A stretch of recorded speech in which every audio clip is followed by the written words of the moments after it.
네, 녹색정의당 정책위 의장 김종민입니다.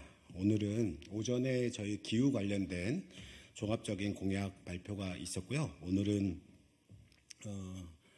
여러 어려움 속에 있는 지구를 살리기 위한 여러 과정 속에 생태 관련한 오늘 공약 발표를 하려고 합니다. 오늘 녹색정의당 22대 총선의 생태 환경 관련된 정책 공약 발표에 함께해 주신 분들 소개해 드릴 텐데요. 먼저 조효재 성공회대 교수님이십니다. 침묵의 범죄 에코사이드라고 하는 책을 저자이기도 하시고 여러 생태 관련된 여러 활동들을 함께하고 계신 조효재 교수님 소개하겠습니다. 네. 두 번째는 녹색정의당의 녹색 부대표이신 허순규 부대표이십니다. 네. 그리고 이번 생태 공약을 함께 만들어주신 생태 학살 금지를 위한 기후 활동가로 활동하고 있는 우리 장윤성 님이 함께 자리를 하고 계십니다. 네. 그러면 오늘 첫 번째로는 우리 조효재 성공회대 교수님이 먼저 말씀을 해주시고요. 그 다음에 저와 허순규 녹색부대표가 관련된 정책 공약을 발표하도록 하겠습니다. 네. 조효재 선생님 모시겠습니다.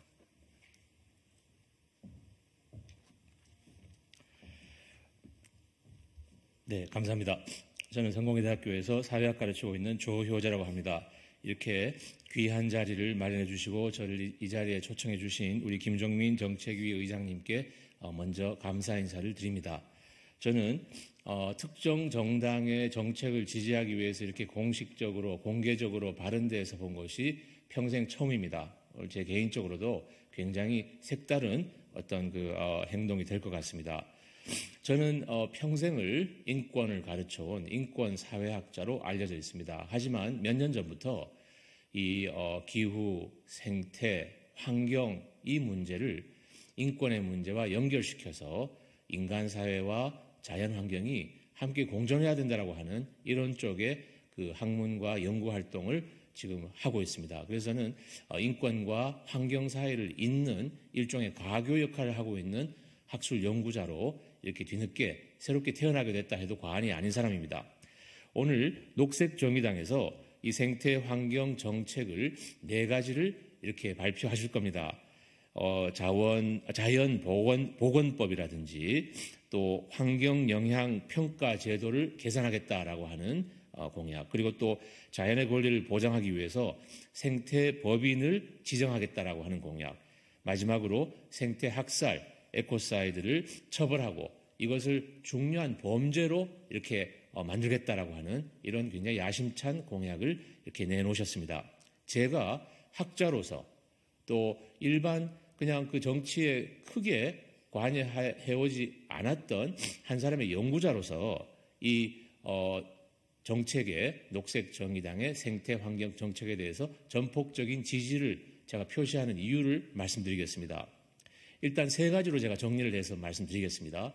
첫 번째로는 제가 보기에 지금 한국에 여러 정당들이 있지만 지구 행성의 위험 한계를 분명히 인식하고 그 행성의 위험 한계 내에서 모든 정치와 정책이 이루어져야 된다고 하는 이런 점을 명확하게 하는 최초이자 유일한 어떤 정책적 제안이기 때문에 저는 이 부분을 지지하는 것입니다.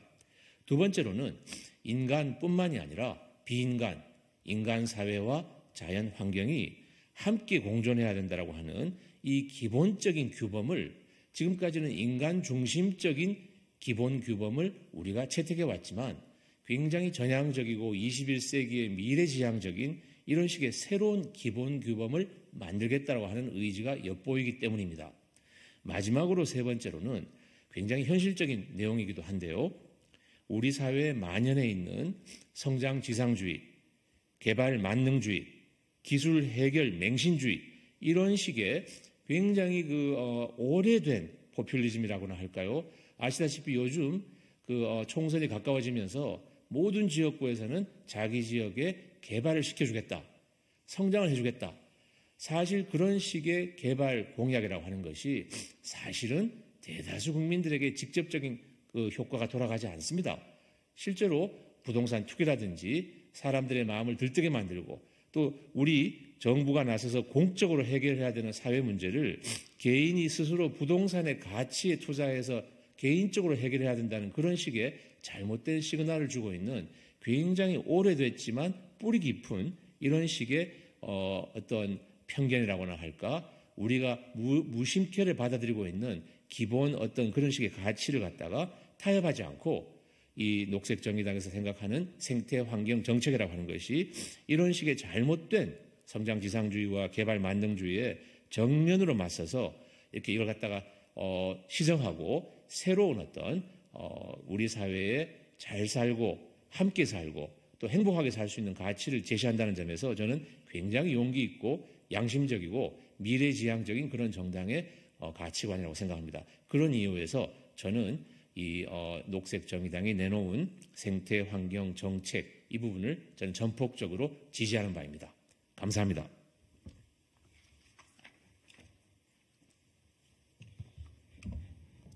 네, 그러면 이어서 생태환경 관련된 정책 공약을 발표할 텐데요. 아마도 이제 낯선 개념들이 좀 있으실 거고 기자님들도 또 여러 가지 이제 생태와 관련된 여러 연구 학자들에서는 좀 많이 알려져 있는 내용이긴 하지만 일반적으로는 좀 어려운 내용이 포함되어 있기도 하고 정당사 최초로 제시하는 여러 제도적 개선안도 포함하고 있습니다. 그래서 관심 있게 귀 기울여 주시고 필요한 내용 있으면 질문도 주시면 좋겠습니다. 그럼 공약 발표를 하겠습니다. 생태계 보전, 자연의 권리 보장, 생태 학살 처벌, 내일을 팔아서 오늘을 살지 않겠습니다. 그린벨트와 생태계 보전을 위한 자연보건법을 제정할 것입니다. 난개발 방지를 위한 환경영향평가 제도를 개선하겠습니다. 자연과 동식물의 생태법인을 지정하여 자연의 권리를 보장하겠습니다. 녹색 범죄와 생태학살 처벌에 관한 특별법을 제정하겠습니다. 기후 생태위기라는 말이 무색하게 한국의 온 곳에서 강산을 헤집는 굉음이 들려오고 있습니다. 총선을 앞두고 곳곳에서 선거용 토건 개발 공약이 우후죽순 등장하고 있습니다. 윤석열 대통령은 지난 2월 21일 울산에서 보존 등급이 높은 개발 제한 구역 그린벨트라도 경제적 필요가 있고 시민들의 필요가 있으면 더 쉽게 활용할 수 있도록 바꾸겠다고 발표했습니다. 또한 3월 11일 강원에서는 작년 설악산 오색 케이블카 착공에 이어서 오대산, 치악산 등 구기름에 케이블카 관광 열차, 야영장 등을 설치할 수 있도록 규제를 풀겠다라고 했습니다. 보존 가치가 높은 그린벨트 해제 선언에 이어 구기름 난개발까지 약속한 것입니다. 더 많은 자연을 보존하고 생태적 안전망을 구성하는 세계적 흐름에 심각하게 역행하고 있습니다. 우리는 내일을 팔아서 오늘을 살아왔습니다. 그리고 그 오늘은 결코 아름답지 않습니다. 산을 깎고 바다를 메워야 우리가 다 잘 살 수 있다라는 지난 시대의 구호는 더는 유효하지 않습니다. 국민 절반 이상이 반대했던 단군 이래 최대의 토건공사 4대강 사업은 강의 생태적 죽음을 초래했고 강변 주민들의 삶을 위태롭게 했으며 오히려 홍수 피해의 위험성을 가중시키는 결과를 낳았습니다. 바다를 메워 지역을 살리겠다는 새만금 공사는 세계 잼버리 대회에서 본 바와 같이 천연 갯벌을 죽여서 황량한 황무지를 만들었을 뿐입니다. 그런데도 성찰 없이 계속하여 나타나는 삼척 석탄 발전소, 가덕도 제주 신공항, 지리산 케이프카 등 각지의 토건 개발 사업은 이 기후 생태 위기 시대의 녹색 범죄이자 생태 학살과 다를 바 없습니다. 지난 수십 년 동안 저질러온 구시대적 성장론, 개발 프로젝트, 토건 사업은 더는 존립할 수 없습니다. 우리에게 필요한 것은 산을 깎고 강을 파고 바다를 메우는 죽임의 정치가 아니라 산림과 해양 생태계 그리고 그 속에 묻어둔 사람과 사회를 살리는 정책입니다. 녹색정의당은 죽임의 공약이 아니라 살림의 공약을 만들겠습니다. 우리의 생태계를 보존하고 자연의 권리를 보장하며 생태학살을 처벌하겠습니다. 먼저 첫째, 그린벨트와 생태계를 보존하는 자연보건법 제정하겠습니다. 지난 30년간 한국에서 약 축구장 면적 10개의 면적의 숲이 사라졌다고 합니다. 자연 생태계는 탄소를 흡수하고 저장하며 폭염, 홍수 및 가뭄과 같은 극단적인 기후현상의 위험을 완화하는 데 도움이 됩니다. 자연보건법을 제정하여 2030년까지 육상 및 해상 보호지역의 30% 이상 확대 그리고 훼손지역의 30% 이상의 복원을 목표로 할 것입니다. 그리고 이탄지 등 습지 복원, 화학殺虫제 사용 감소, 벌과 같은 수분 매개자 보호, 도시공간의 녹지 손실 중단, 하천의 연결을 방해하는 보화댐 건설, 다시 하겠습니다. 하천의 연결을 방해하는 보화댐 철거 등의 법안에 대한 사회적 논의를 시작하고자 합니다. 네, 녹색정의당 녹색부대표 허승규입니다.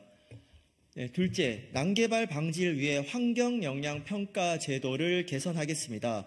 30년 전 제정된 현행 환경영향평가 제도는 개발을 추진한 사업자가 대행업체를 지정할 수 있게 해 신뢰성이 낮은 거짓, 부실 평가가 양산되는 난점을 안고 있습니다. 환경영향평가의 국가적 책임을 강화해서 거짓, 부실 작성 환경영향평가를 근거로 실시된 사업을 전면 중단하고 사업자 원상복구의 책임을 부과하겠습니다. 국가책임 공탁제 도입, 환경영향평가의 정보공개 범위와 시기 확대 및 소수자 접근성 보장, 사후 환경영향평가의 주민 및 제3자 참여 보장을 내용으로 환경영향평가법을 개정하고자 합니다. 나아가 자연의 권리 대리인의 방어권, 거부권 보장, 월경성 환경영향평가제도 도입을 포함해 생태계의 질적 가치를 강조하는 생태적 제도가 되게 할 것입니다. 셋째, 자연과 동식물의 생태법인을 지정하여 자연의 권리를 보장하겠습니다. 생태법인 제도란 기업의 법인격처럼 생태적 가치가 중요한 산, 강 등 자연환경이나 동식물과 같은 비인간 존재의 법적 지위를 부여하는 것입니다. 생태법인 입법을 통해 자연에서 존재하고 진화할 권리, 서식지에 대한 권리, 권리 침해로부터 보호받을 권리, 권리 침해 시 생태 후견인을 통해 사법적 구제를 받을 권리 등을 보호할 수 있습니다.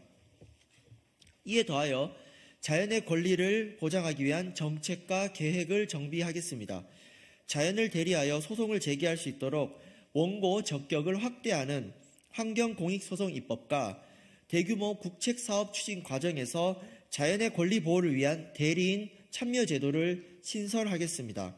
더하여 모든 생물종이 고유의 가치가 있음을 전제로 자연의 권리 보호 및 증진 국가행동계획을 수립하겠습니다. 마지막으로 녹색 범죄와 생태학살 처벌에 대한 특별법을 제정하겠습니다. 현재 세계적으로 국제사법 형사재판소에서 다루는 5번째 중대범죄로 에코사이드를 올리자는 논의가 이루어지고 있습니다. 녹색정의당은 국제 형사재판소 비준국으로서 이에 찬성 입장을 표하며 국내 법체계에 녹색 범죄와 생태학살을 처벌에 관한 특별법을 제정하고자 합니다. 해당 법인을 통해 광범위하고 장기적이며 중대한 피해를 유발하는 환경피해 행위 등 생태학살에 대한 민형사상 책임을 강화할 것입니다. 그리고 무분별하게 진행되는 토건개발 사업을 검토하여 생태학살 혹은 그에 준하는 파괴지역의 개발 사업을 즉각 중단할 것입니다. 법인에는 기업 소유주의 환경 의무 및 양벌 규정 강화, 생태학살 피해 지역의 회복을 위한 기금 조성, 환경범죄 합동수사단을 통한 대응 강화, 환경범죄 피해자의 회복 및 소송 지원을 위한 범부처 TF 신설 등이 담길 것입니다. 우리에게 더는 팔 수 있는 내일이 남아있지 않습니다. 기후변화, 생물다양성 손실, 화학물질에 의한 오염, 해양 산성화, 담수 소비, 토지 이용의 변화, 질소와 인에 의한 오염, 대기오염 등으로 평가되는 한국의 지구 한계는 모두 심각한 수위에 올라 있습니다. 1인당 지구 평균 생태 환경의 8.5배가 넘는 어마어마한 생태 발자국을 남긴 결과입니다. 오늘의 기후와 생태 환경을 지키는 것은 그 속에 있는 우리를 지키는 것입니다. 자연과의 조화로운 삶을 위한 최소한의 목표와 계획을 지키고 살려나가야 합니다. 오늘 발표하는 정책에 더해 녹색정의당의 생태환경 공약은 후쿠시마 원전 폐수 해양 투기 금지, 플라스틱 생산 소비 감축 및 공공장소 식수권 회복, 해양 육지 폐기물 공공관리제도 도입, 도시공원과 녹지 확대 및 가로수 보호 정책 등을 담아낼 것입니다. 녹색 정의당은 이번 생태 환경 정책 발표를 통해 다른 오늘의 목소리를 내어 다른 내일의 풍경을 만들어갈 것입니다.